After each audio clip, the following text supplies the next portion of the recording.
The UFC sucks at matchmaking fighters at the end of their careers. They will throw you in a blender. In my last video here, I said that the UFC matchmaking Robbie Lawler with Nico Price was terrible matchmaking. And some of you think that just because Robbie won in like 30 seconds, that I'm wrong. And I hate to break it to you, but that's just the exception to the rule. Nico Price is not a legendary fighter, but he is 10 years younger than Robbie Lawler. He has only lost to sizably good competition, and putting him up against a fighter who has clearly announced this is the end of their career, they are retiring, and giving them a fight like Nico is insane. It's fucking insane. Now, Robbie's a great fighter, even at 41 years old. He's still awesome, right? He still has power. It's the last thing to go, right? That doesn't mean when the UFC knows that a fighter's at the end, they should give him someone that good. They should be giving you other people that are easy or relatively easy wins to sunset the fighter off into the distance. Let them retire with some dignity, okay? In this video, I'm going to explain how fighters should be treated and how their arcs should be handled versus how they are handled by the UFC. Quickly, why does this happen? Why does the UFC treat fighters like this in the twilights of their career? Why? Why do you think that is? Well, it's because the goals of the UFC and the goals of fighters rarely align at the end of their careers. The UFC sees fighters as assets that they can throw away at any point, right? So when a fighter is at the end, they'll just simply use them as a stepping stone for another fighter. But the actual fighter in this situation, the veteran, the legend, the former champion, right? They are looking for fights that they can win in spectacular fashion or just win it all so that they can retire on a happy note and go back to their family with the embarrassingly low amount of money the UFC pays fighters. In gambling, you leave while the table's hot. You understand? GSP, good example of this. Maybe still stayed in the game too long, but he retired on top. Did make a comeback. But when a fighter who's been terribly paid their whole career tries to take extra fights past their prime, past their peak, right, to make more money, make money fights, etc., the UFC doesn't care. They are just going to milk them and suck the blood from the stone that is their life force. One really good example is Jose Aldo. Jose Aldo retired somewhat at the top of the UFC still. While it wasn't his personal peak, he stayed around, and it is a testament to how good Jose Aldo is that he was still able to compete in the top 5 of the bantamweight division years after he had lost the featherweight title. His last 4 fights are Marlon Vera, Pedro Munoz, Rob Font, and Merab Dvalishvili. He's still a top 5 fighter in the division, okay? You don't really need to sunset him. He's an exception, right? He chose to go out near the top, right? Good matchmaking, no issues with that. Another example would be former champion TJ Dillashaw. TJ Dillashaw retired after he dislocated his arm against Aljamain Sterling, right? He's known for a while. He's had a lot of injuries. He's had a lot of issues. He failed for EPO, etc. He knew it was time to go, right? And he retired at the top in a title fight. A loss, but a title fight, okay? So another example of the UFC didn't matchmake him poorly. He retired on top. And lastly, another example that a lot of you are familiar with, George Masvidal semi-retired on top, near the top at the very least, right? His last 4 fights included 2 fights against Kamaru Usman. He lost them both. Lost to Colby Covington and lost to Gilbert Burns. All are normal losses, top of the division, elite welterweights. He saw he was at the end of his career, he was pushing 40, and he retired somewhat on the top. On losses, but the UFC didn't do anything wrong there. Again, there's a counter. But these are the exceptions to the rule at which I speak. Let's jump into some extremely painful and obvious mishaps by the UFC. Marlon Vera, one of the most mysterious end of careers I think I've seen in a while. He was at the top of the sport not too long ago. He actually has the last KO and last win over current champ Aljamain Sterling. Knee kick KO to the head. At one point, Marlon Vera was very elite, and not too long ago. But he went on a massive skid where clearly his chin had gone. And the UFC kept matchmaking him against people really good at knocking people out. So first, he gets TKO'd by Corey Sandhagen. Completely fine. He is a top 3-4 bantamweight in the world right now. Super elite striker in MMA. No problem with that. But then he fights Rob Font and gets KO'd again in the first round. Then they give him Merab Dvalishvili, which to be fair, isn't known for his striking power, but is still an elite bantamweight, so they didn't give him anyone worse. And then he gets TKO'd again. And then finally, 2 years after that first loss, now 3 TKO KOs deep, they give him one of the hardest punchers, youngest, hottest prospects in the game, Song Yadong, a prospect out of Team Alpha Male who is known for banging, for being young, athletic, explosive, and hitting really fucking hard. Now, at that point, you may not have thought, oh, he's certainly at the end of his career, but you knew he was in the latter half or latter third, right? Why would you give that to him unless he was explicitly being used as a stepping stone? Because that's exactly what you did. That's exactly what you did. Then he went on to retire there and continued on a little bit later, unretiring and fighting for the PFL. He has since been TKO'd 3 more times, which is just goes out to the sadness and the inability of fighters to say when to call it quits. And it's something that a lot of fighters struggle with, and understandably so. It is all they know, it is all they understand, it is their life. And in many times, it's the only way they know how to make money. So if you've been serially underpaid your entire career, what do you think a lot of fighters are going to do? They're probably going to keep trying to fight. The UFC can slowly sunset fighters with decent pay out off with somewhat reasonable fights. Yeah? They don't do that, as we see. Let's go to another fighter. Let's talk about Frankie Edgar. His career doesn't have a large red line of losses, right? He has some wins and losses. He dropped down from lightweight to featherweight, had some success, then lost, had some title fights, fought Jose Aldo, right? Then he lost that success, went down to bantamweight, tried again, didn't turn out so well, right? But let's go over the last few fights of his career, because he was a lower weight guy at 39 years old. Listen to this matchmaking. It starts off, he fights Pedro Munoz, right? It's a fight where lots of banging, really good fight. Pedro Munoz rocks him a lot, if I'm not mistaken. Really dangerous. Frankie's a veteran, gets through it, right? Then they give him Corey Sandhagen, a serial name on this list. They keep throwing people at Corey Sandhagen. Not his fault. Corey didn't do anything wrong. And he gets the highlight reel KO that everyone remembers of the flying knee. Ends Frankie Edgar with that, right? Let's see who they give him next. Then they give him Marlon Vera. Yeah, they give him Marlon Vera. I don't know about you, but giving a legend of the sport, one of the greatest lightweight fighters of all time, at the end of his career, at 39, 40 years old, right?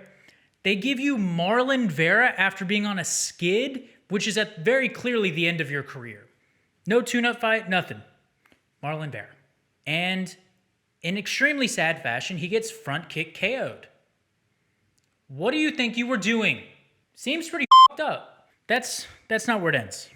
The UFC gave Frankie Edgar Chris Gutierrez. Chris Gutierrez, not super famous, but much younger prospect, very explosive, known for really good striking, lots of KO power, considerably larger than Frankie Edgar. I get it, weight classes, whatever. This guy was much bigger, and you know what happens? Frankie Edgar gets KO'd again. I mean, I guess I could give the UFC points in going for a lower-ranked fighter, but someone who clearly has the exact tools to beat Frankie Edgar. What the fuck were you doing? Again, guys, like I was saying, the UFC does this constantly. Robbie Lawler winning at UFC 290 was the exception to the rule. That was extremely unlikely, as incredible as Robbie Lawler is. Now, let's go to a different fight. Former middleweight champion Luke Rockhold. He was doing great until things got bad. There was clearly a point, an inflection point in time where his chin was not as good as it was. Obviously, you age. He's almost 40 now. He loses to Michael Bisping. He loses the title, right? It's a crazy fight. Doesn't indicate anything's over. His chin doesn't indicate it's gone. Just a crazy KO, right? Then he fights David Branch, the Renzo Gracie Brazilian Jiu-Jitsu black belt. Really fun fighter. He wins that by TKO. So he's back in it, right? Against a relatively high-ranked opponent, right? Then they throw him in there with the monster that is Yoel Romero for the interim title, which at the time made a lot of sense. No issues at that point, right? No major issues. There was some worries about a chin. He'd gotten rocked in his previous fights and knocked out. But no major issues here. He gets brutally knocked out by Yoel Romero. Brutally knocked out. This is where the kissing meme from Yoel Romero comes from, okay? And then they book him against Jan Blachowicz. Hear me out here. This one is not the worst matchmaking in the sense that ranking to ranking, it was terrible. That's not the issue. They did give him like 9 months off between fights, which should have helped a lot. So, not the worst, but he's going up to light heavyweight and fighting a tier 1 striker, and he gets kablammed, okay? He gets absolutely rocket shipped into space, okay? At this point, the UFC has to know he is probably past his prime, past his title fight attempts, right? Tier 1, right? Doesn't mean he's gone, but you probably shouldn't give him top 5 fighters, right? Who do you think they give him? They give him Paulo Costa. Paulo Costa is a clearly elite middleweight, and his style is that of one that is extremely unforgiving to someone with chin issues. Admittedly, this fight went to a decision. It was super fun, chaotic, probably not the most fun for them. Very emotional. It was his retirement fight. The UFC knew this was his retirement fight, and they gave him Paulo Costa. Now, Rockhold probably wanted this. He's gone over to BKFC. He lost to Mike Perry, but you can tell he has the dog in him, if you will. He probably has no complaints about his matchmaking, but I don't really care about that. This is about the systematic issue of UFC matchmaking fighters in a way that is anti-fighter and leads to more brain damage and using them as resources versus people. Now, obviously, it's not black and white, but the UFC goes fully into you're just a piece of meat, okay? Instead of you are a person at all. There's none of that. There's no understanding, no ethics, just chaos. And to all fans outside, we could tell his chin was going. Luke Rockhold's amazing. I have no issue with the man. Incredible. But it was super obvious there was something going on. Probably some wars at AKA. I don't know. I hope he does competitive jiu-jitsu. He has excellent grappling. Would love to see him do a lot more of that. Good luck, man. Here's a recent one. Kevin Lee. Kevin Lee, not doing so well, leaves the UFC, takes some time off, ends up fighting Khabib's Eagle FC, which hasn't had an event in a while, it seems, by the way. And the UFC re-signs him explicitly to face him against a new up-and-coming dangerous talent. And the UFC was 100% using Kevin Lee to build this man up. They put him on the prelims. Like, come on, guys. They put him against Fenat Rakhdinov, okay? Probably butchering his name. He gets guillotined in a minute. Now, you don't know how fights are going to end, otherwise you would gamble and win tons of money instead of working for the UFC, right? Sure. But you also know things. And finally, to the former Pride champion, the former UFC champion, one of the greatest light heavyweights of all time, Mauricio Shogun Rua. He has, by all accounts, performed so much better than he should have after his prime. You could argue his prime was like 2005, 2010, like mid to late 2000s, okay? His Pride and early UFC career, right? It has been 13 years since then, more than 13 years. So he's competing at an extremely high level, well past what you would expect from most fighters. So admittedly, he's an exception there. But the UFC has not matchmaked him for his level very well, yet he keeps overperforming, so it's a little grayer than some of the others.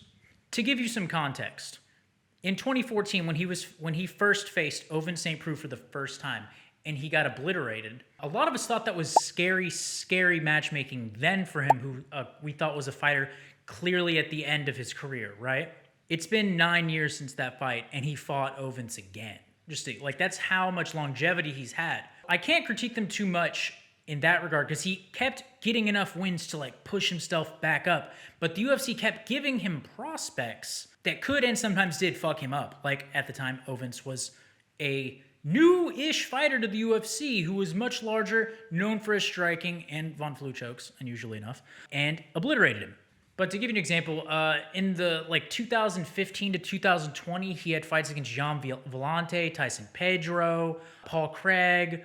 They had a fight which felt like the right fight to retire. This is what felt right. The fight against Antonio Rodrigo Nogueira. That fight felt like good matchmaking from a retirement standpoint. Now, the UFC doesn't decide when fighters retire. Admittedly, this is credit I have to give the UFC. They don't always know, right? Sometimes they do. They know a lot more than us, obviously. But this fight felt like they had matchmaked it really well for both fighters to say it's over and call it, right? They're 40 years old. It's time to call it, right? A Legends fight. Perfect, right? Shogun wins that fight. He fights some more. They give him Paul Craig again. He loses. They give him Ovince St. Preux. He loses again. And they give him this new up-and-coming prospect from Ukraine.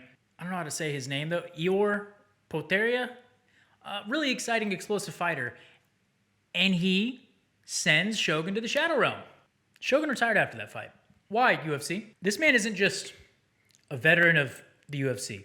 He is one of the legends of MMA. He has been fighting for 20 plus years. He is a Pride champion. Like, if you watched clips on his opponents, why would you give him these people? He's a fighter, kind of like Donald Cerrone, who would probably have no issues with the way his fights and his career was matchmaked. He's got that dog in him. But just like referees, that's not our job to care about that. Our job is to care about not sending these guys into dementia land. What the fuck was that matchmaking, dude? Like, let him knock out a bum and retire. Come on. There's countless other fighters that've done this too. I mean, Rafael Sunsao, similar situation. This isn't tennis. MMA is a much more dangerous sport. It is prize fighting. The UFC owes these fighters who bleed and break bones and break limbs to usher them out in a more elegant, respectful, less demeaning way. Matchmakers like Sean Shelby, Mick Maynard, and President Dana White. You make shit tons of money. You don't have to milk them for that extra few percent. You don't have to take that little bit of extra life force after paying them dog shit most of their careers. You don't have to. You could set up a pension plan. You could set up retirement funds. You could actually have good health care that covers them and their families instead of literally just fight nights and fight camps. You could do a lot. You won't even matchmake them in a way that's respectful. You owe these fighters better. They deserve more. Because without them, the UFC is nothing. So fighters, unionize. You motherfuckers, unionize. Quit being fucking idiots. The UFC pays their fighters 13 to 17% of revenues, reportedly. The NBA pays players 50% of revenues. What the fuck is going on? Are we not embarrassed this is the sport that we follow? The sport that we're fans of? Because the longer that we watch this shit, the more obvious that they are just exploitative assholes that are deserving of the title of human cockfighting promoters. There's a way to do this respectfully and well. So, in conclusion, the fighters are not matchmake well at the end of their careers. The people that said, ha, gotcha, because Robbie Lawler knocked out Nico Price in 30 seconds, you're not right. They still matchmake fighters like shit.